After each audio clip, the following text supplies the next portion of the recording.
Capítulo 13. Manejo de la energía mental. ¿Qué quiero decir con gestionar la energía mental? ¿Preguntas? Hay muchas formas en las que ya gestionamos la energía mental, pero probablemente no lo pensaríamos de esa manera.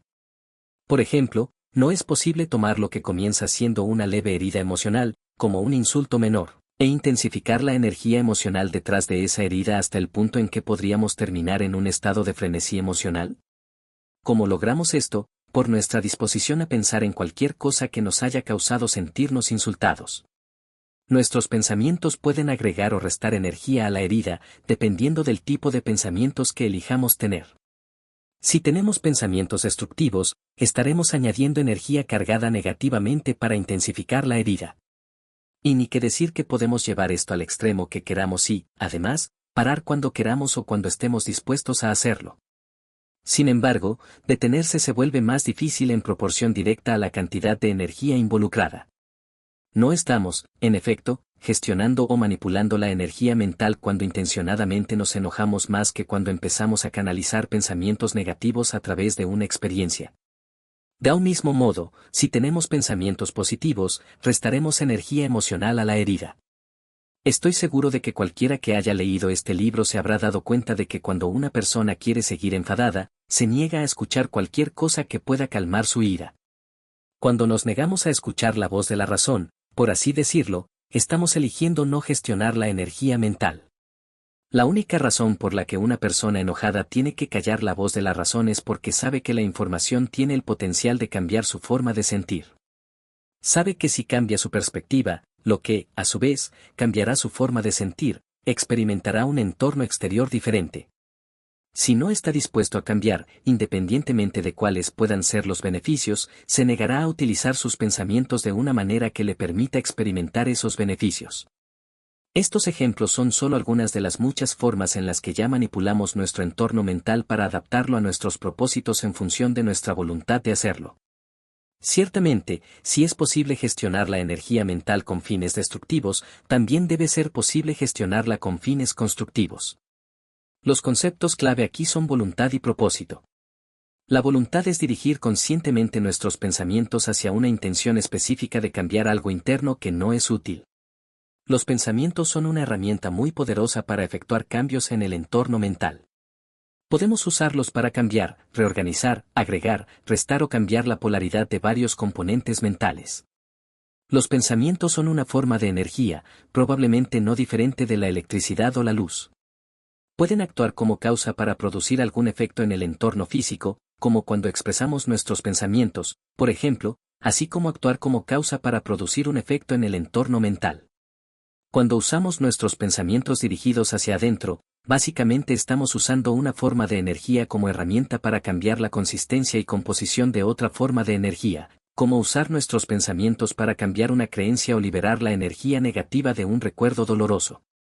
Es precisamente debido al poder inherente a los pensamientos que las personas son tan protectoras con el tipo de información, los pensamientos de otras personas expresados físicamente, a la que se exponen.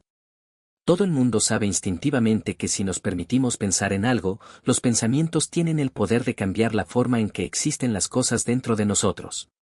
Y una vez que las cosas cambien por dentro, sabemos que percibiremos y experimentaremos un exterior diferente. Si no queremos perturbar la relación actual entre el interior y el exterior, conscientemente haremos lo que sea necesario para asegurarnos de no exponernos a nada que pueda amenazar esa relación o pensar en algo que pueda cambiar la relación. El cambio es el resultado, en primer lugar, de la voluntad de pensar. Personalmente, creo que si no estuviéramos destinados a seguir creciendo mentalmente, aumentando lo que somos trascendiendo lo que ya hemos aprendido, y, además, si no estuviéramos destinados a dirigir ese crecimiento a un nivel consciente, entonces no se les ha dado la capacidad de pensar, razonar y crear. Implícita en nuestra capacidad de pensar, razonar y crear está la capacidad inherente de aprender a salir de las situaciones dolorosas y de los ciclos de vida insatisfactorios en los que nos encontramos. Los ciclos de vida dolorosos comienzan y son perpetuados por recuerdos dolorosos. Entonces, en esencia, lo que estoy afirmando es que inherente a nuestra capacidad de pensar y razonar es la capacidad de curar nuestras heridas emocionales para que podamos percibir lo que está disponible en el entorno más allá de nuestros miedos. Curar heridas emocionales es algo que tenemos que aprender a hacer aprendiendo a gestionar la energía mental. Aprender a olvidar nuestros recuerdos dolorosos haciéndolos subconscientes no reduce de ninguna manera su importancia en nuestra percepción de la información ambiental, ni su potencial para hacernos comportar de cierta manera. Este es el don de la creatividad con el que todos nacimos. Es la capacidad de pensar más allá de lo que nuestras creencias, recuerdos y asociaciones actuales dictarían como cierto sobre el medio ambiente.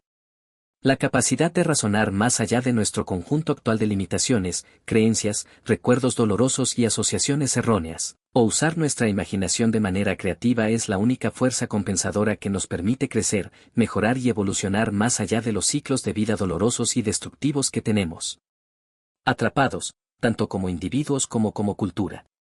Sin embargo, hay algo aquí que quizás debas tener en cuenta: la capacidad de hacer algo no es necesariamente la habilidad de hacer algo. Antes de que una capacidad se convierta en habilidad, debe cultivarse hasta convertirse en habilidad. Por ejemplo, podemos usar nuestra imaginación para visualizar y luego proyectar en el entorno el cumplimiento de alguna necesidad u objetivo en algún momento futuro. Pero eso no significa que estemos usando nuestra imaginación de manera creativa. Es posible que simplemente estemos usando nuestra imaginación para proyectar lo que ya está en nuestros recuerdos o lo que ya creemos. Lo mismo ocurre con nuestros pensamientos. La mayoría de las veces, se originarán a partir de nuestro conjunto actual de creencias y recuerdos, de modo que lo que estaremos pensando se corresponderá con el status quo. Para crear un futuro más satisfactorio para nosotros, debemos ser capaces de imaginar este futuro y proyectarlo en el medio ambiente como un momento futuro. Existe una correlación directa entre lo que proyectamos y lo que ya está dentro de nosotros, a menos, por supuesto, que estemos imaginando algo más allá de lo que ya sabemos. Las únicas limitaciones reales que existen con respecto al pensamiento son aquellas reglas que nos fueron enseñadas o las que nosotros mismos inventamos. De ninguna manera estamos limitados a pensar simplemente en lo que ya creemos que es verdad o en lo que ya hemos experimentado. Somos libres de vagar por cualquier lugar de nuestros pensamientos para explorar cualquier cantidad de posibilidades y elegir actuar según una de ellas, independientemente de si está dentro o fuera del conjunto actual de reglas desde el cual operamos, incluso hasta el punto de usar nuestras propias reglas. Pensamientos para cambiar cualquier regla que podamos tener que diga que no podemos. Si no estuviéramos destinados a dirigir nuestros propios cambios pensando en cómo podríamos aprender a llevar una vida más feliz y satisfactoria, entonces el pensamiento, el razonamiento y la creatividad no funcionarían. Experimentar el mismo tipo de condiciones dolorosas una y otra vez, en un entorno que está en constante movimiento, implica que no percibimos ninguna otra opción disponible que pudiera dar lugar a resultados más satisfactorios. Lo que percibimos está directamente relacionado con lo que ya sabemos. Para percibir otras opciones, distintas de aquellas en las que nos encierran nuestras creencias, recuerdos y asociaciones, tenemos que saber algo que aún no hemos aprendido. Por lo tanto, aprender a salir de una situación que es perpetuamente insatisfactoria requiere que estemos abiertos a pensar más allá de lo que ya sabemos. El entorno siempre nos ofrecerá la oportunidad de alcanzar cierto grado de amor, armonía, felicidad y éxito o algún grado de desesperación, desilusión, ira, odio y traición. Lo que obtenemos de cada uno de estos momentos tiene que ser un reflejo de lo que hay dentro de nosotros porque el entorno no interpreta la información que tiene para ofrecer en un momento dado. Ese proceso ocurre exclusivamente en cada uno de nosotros. ¿Recuerda el ejemplo de dinero gratis del capítulo 10? La realidad del placer existía junto con la realidad de la indiferencia o el miedo. El hombre estaba allí para dar dinero a quien quisiera. La forma en que cada persona interpretó los datos determinó la realidad que experimentó. La creatividad es sinónimo de crecimiento y cambio. ¿No es acaso la palabra, crear, implica traer a la existencia algo que antes no existía, y si esto ya existiera, entonces ya habría sido creado? Para usar nuestra imaginación de manera creativa, debemos estar dispuestos a pensar más allá de lo que ya sabemos que es verdadero o posible. Para aquellos de ustedes que no están familiarizados con las diversas formas de pensamiento creativo, se sorprenderían de cómo la simple voluntad de cuestionar la utilidad de algo dentro de nosotros generará una avalancha de alternativas inspiradoras. De lo contrario, nuestros recuerdos y creencias nos harán pensar en el futuro de maneras que se corresponden directamente con nuestro pasado, teniendo así el efecto de encerrarnos en las mismas experiencias recurrentes.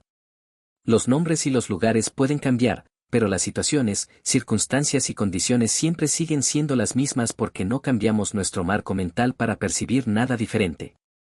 La necesidad es la madre de la invención. En otras palabras, la necesidad de crear una nueva máquina, dispositivo o proceso para ahorrar tiempo, ahorrar dinero o ganar dinero no es diferente de la necesidad de crear un nuevo yo para experimentar el éxito y una vida más satisfactoria. La necesidad actuará como una fuerza detrás de nuestros pensamientos para pensar más allá de nuestras barreras actuales para que podamos expandirnos. Las barreras que actúan como una fuerza de resistencia que nos impide expandirnos consisten en muchas de nuestras creencias y todos nuestros recuerdos dolorosos. Por eso necesitamos una fuerza que contrarreste y traspase esas barreras. Esa fuerza son nuestros pensamientos y nuestra voluntad de usarlos de manera creativa.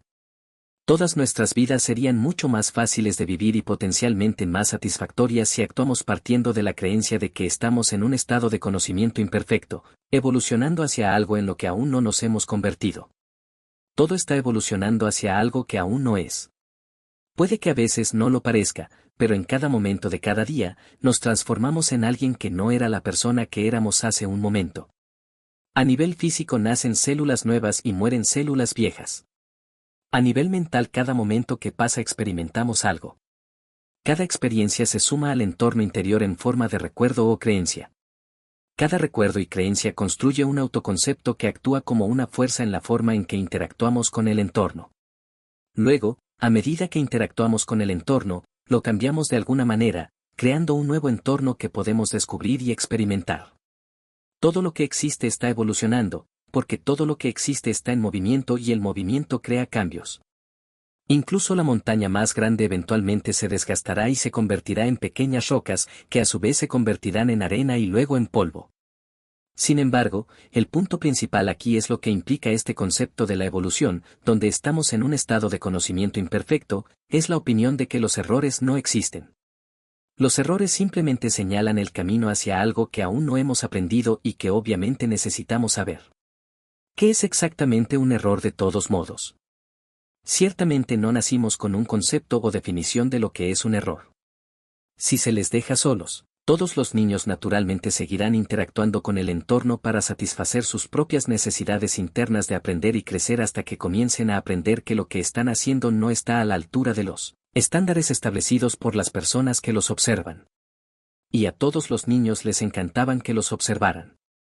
El criterio que utilizamos para definir un error es algo que tuvimos que aprender de alguien.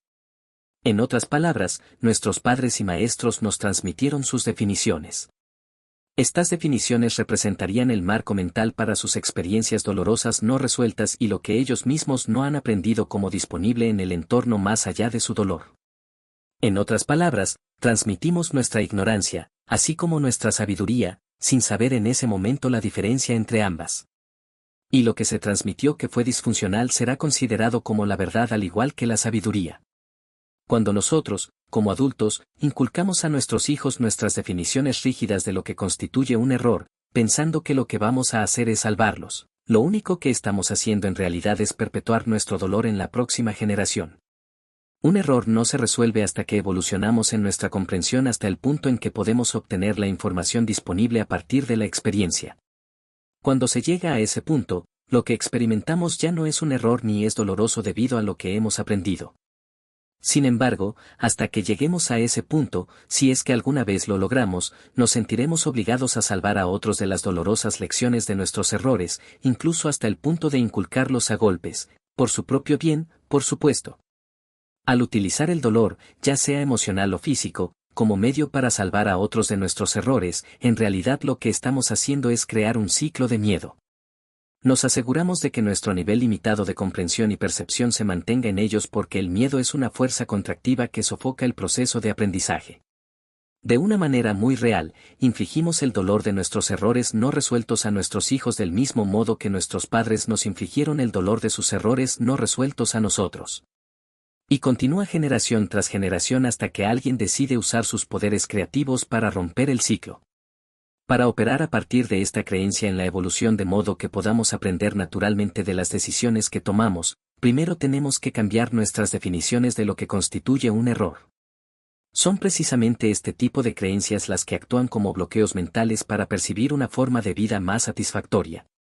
Los errores son prácticamente sinónimos de dolor.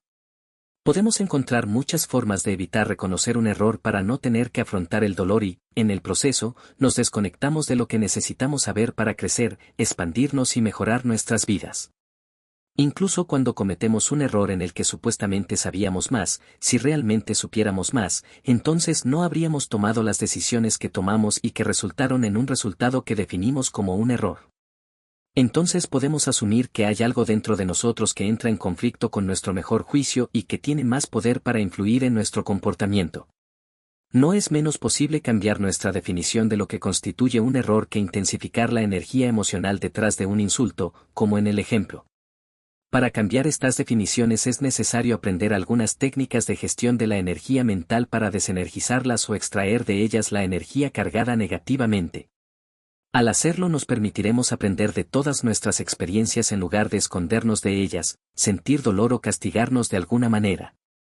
Sin los efectos de estas definiciones contraproducentes de errores, es mucho más fácil monitorear objetivamente nuestro progreso hacia el cumplimiento de alguna meta. Si encontramos que nuestro comportamiento es inconsistente con los pasos para lograr nuestras metas, nos diría que nuestras creencias no está en armonía con esos pasos o con la meta en sí o que no contamos con los recursos adecuados. En cualquier caso, es mucho más fácil identificar lo que necesitamos aprender para lograr nuestro objetivo. Los beneficios de aprender a gestionar la energía mental. Mayor sensación de seguridad y confianza. Desarrollará una sensación de seguridad y confianza al saber que puede enfrentar las condiciones tal como existen, identificar lo que necesita aprender para operar de manera más efectiva y aprenderlo. ¿Qué mejor manera de desarrollar una sensación de seguridad que aprendiendo a desarrollar la capacidad de adaptarse a las condiciones imperantes para satisfacer sus necesidades de manera satisfactoria? En el entorno mental los recuerdos de nuestras experiencias no cambian con el tiempo, pero el entorno físico donde se cumplen nuestras metas sí. Está en constante avance, ofreciéndonos nuevas condiciones, que a su vez, nos ofrecen diferentes posibilidades y oportunidades, si estamos abiertos a poder percibirlas.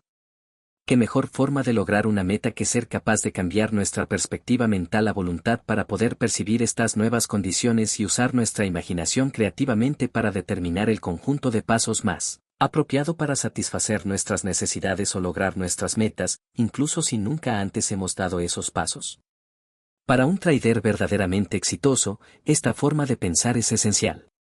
Las posibilidades del tipo de movimiento que pueden mostrar los mercados son casi infinitas debido al diverso número de fuerzas que lo afectan.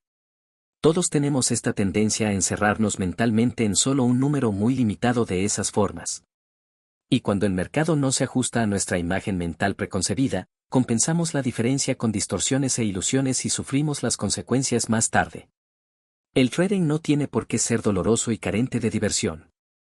Lo hacemos así por nuestra inflexibilidad mental e incapacidad para adaptarnos. Mayores niveles de satisfacción.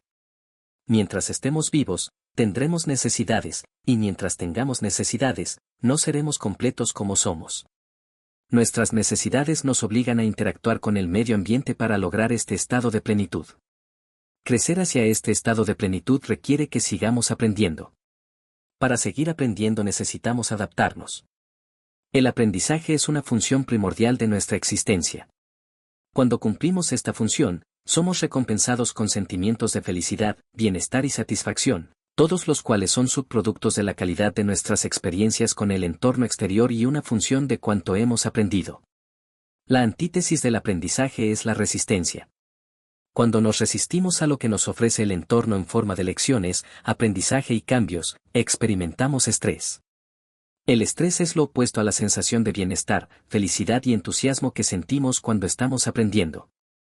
Si nos negamos a adaptarnos, cerramos el proceso de aprendizaje. La calidad de nuestras experiencias se deteriora porque nuestra relación con el entorno exterior se deteriora. El entorno exterior sigue cambiando, mientras que nosotros permanecemos sin cambios, lo que resulta en una menor correspondencia entre lo que está ahí fuera y lo que sabemos. En última instancia, terminamos castigándonos a nosotros mismos por nuestra resistencia a adaptarnos porque lo que experimentamos es dolor, desilusión, estrés, ansiedad e insatisfacción, Todos ellos subproductos de nuestra falta de perspicacia, comprensión y de lo que no nos permitimos hacer por miedo. Mayor intuición. A medida que ganes confianza para cambiar el interior y experimentar un exterior diferente, también aumentarás tu capacidad para afrontar cuestiones difíciles que todos tenderíamos a evitar. En lugar de confrontar, aprendemos una serie de técnicas de evitación como el alcohol, las drogas, las distorsiones, las racionalizaciones o incluso los deseos y esperanzas, todo lo cual puede resultar en dolorosas conciencias forzadas. Al final tendremos que afrontar estos problemas de todos modos porque rara vez, si es que alguna vez, desaparecen. Cuanto más esperamos, peores suelen ser las condiciones, lo que hace cada vez más difícil de resolver. Sin embargo, hay otro problema menos obvio con la evitación, especialmente con respecto al deseo y la esperanza. Un verdadero impulso intuitivo, un nivel más profundo de conocimiento y sabiduría que indicará el siguiente paso más apropiado a dar, que siempre será lo mejor para nosotros, se parece mucho a un deseo y una esperanza. En otras palabras, es muy difícil distinguir entre los dos, lo que hace que sea muy fácil mezclarlos, lo cual es una de las razones por las que nos resulta tan difícil confiar en nuestra intuición. La forma en que puedes estar seguro de que estás recibiendo un verdadero impulso intuitivo es eliminar de tu entorno mental cualquier cosa que te haga desear y esperar que algo suceda, en lugar de enfrentar el problema de frente para descubrir qué es lo que hay que hacer. Hecho. Puede desear y esperar que el mercado regrese, o puede reducir sus pérdidas y prepararse para aprovechar la próxima oportunidad. Para poder reducir su pérdida y estar preparado para aprovechar la próxima oportunidad, es necesario cambiar cualquier cosa en su entorno mental que le permita evitar la confrontación y, en consecuencia, los deseos y la esperanza.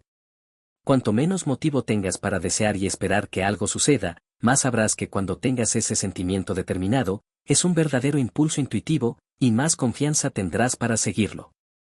La intuición siempre te guiará de la manera más adecuada para satisfacer tus necesidades. Para que no haya malentendidos aquí, no estoy afirmando que haya nada intrínsecamente malo en desear y esperar. Hay algunas formas en las que desear y esperar pueden resultar muy útiles. Sin embargo, como comerciantes, no podemos permitirnos el lujo de desear y tener esperanzas porque eso nos coloca en una relación pasiva con los mercados. Cuando deseamos y esperamos, estamos transfiriendo la responsabilidad de hacer que algo suceda a los mercados en lugar de enfrentar las condiciones y hacer algo al respecto nosotros mismos. Si nos encontramos deseando y esperando, es una excelente indicación de que no sabemos lo que está pasando y, como resultado, debemos salir de los mercados hasta que lo sepamos. Sabiduría. Cuando superamos nuestros miedos para romper algún ciclo de frustración e insatisfacción o cambiamos la polaridad de un recuerdo doloroso para romper un ciclo de dolor, ganamos en sabiduría porque aprendemos todos los lados de un problema. La sabiduría no es miedo, enojo, intolerancia o prejuicios porque hay un profundo nivel de comprensión, seguridad y confianza, todo proveniente de haber experimentado toda la gama de posibilidades, desde lo negativo extremo hasta grados cada vez mayores de positivo. Si hemos experimentado solo el lado negativo de cierto tipo de experiencia, sentimos miedo. Si hemos experimentado solo lo positivo, nunca hemos tenido una experiencia dolorosa en determinada área, no tendremos ese miedo particular, pero si desarrollamos una intolerancia o incluso un desdén por cualquiera que haya tenido una experiencia negativa. Esta intolerancia surge de nuestro propio miedo subyacente a la vulnerabilidad. Por ejemplo, está claro que lo negativo existe en el entorno como una posibilidad, pero como nunca nos ha sucedido a nosotros, o no entendemos su miedo o no queremos afrontar ninguna información que indique lo mismo. También existen para nosotros posibilidades de una experiencia dolorosa. Cualquiera que realmente haya trascendido un miedo no menosprecia a quienes no lo han hecho porque no tienen nada que temer. Cuando superamos algún miedo para experimentar otras posibilidades, no solo nos damos más opciones, sino que también ganamos en sabiduría. La sabiduría es el subproducto que resulta cuando mantenemos una distinción sobre la naturaleza del entorno sin la energía negativa o el miedo asociado con esa distinción. La sabiduría es, en última instancia, el lado positivo de cada nube oscura. Sin embargo, para obtener esta sabiduría tenemos que cambiar activamente lo negativo en positivo, porque si se nos ofrece una experiencia positiva en un área donde solo hemos experimentado lo negativo, no la creeremos. En realidad no lo podríamos creer, porque no tendríamos el marco mental para aceptarlo tal como es. El entorno será tal como lo percibimos, y la forma en que percibimos la información y los eventos está controlada por la energía que ya está dentro de nosotros, a menos que sea una experiencia por primera vez. Cuando no trabajamos activamente para convertir lo negativo en positivo, simplemente nos quedamos enojados y asustados. Es nuestra elección. A todos se nos ha dado el don de la creatividad y el libre albedrío para pensar de la manera que queramos, y podemos usar nuestros pensamientos para cambiar la calidad de nuestras vidas, si así lo queremos.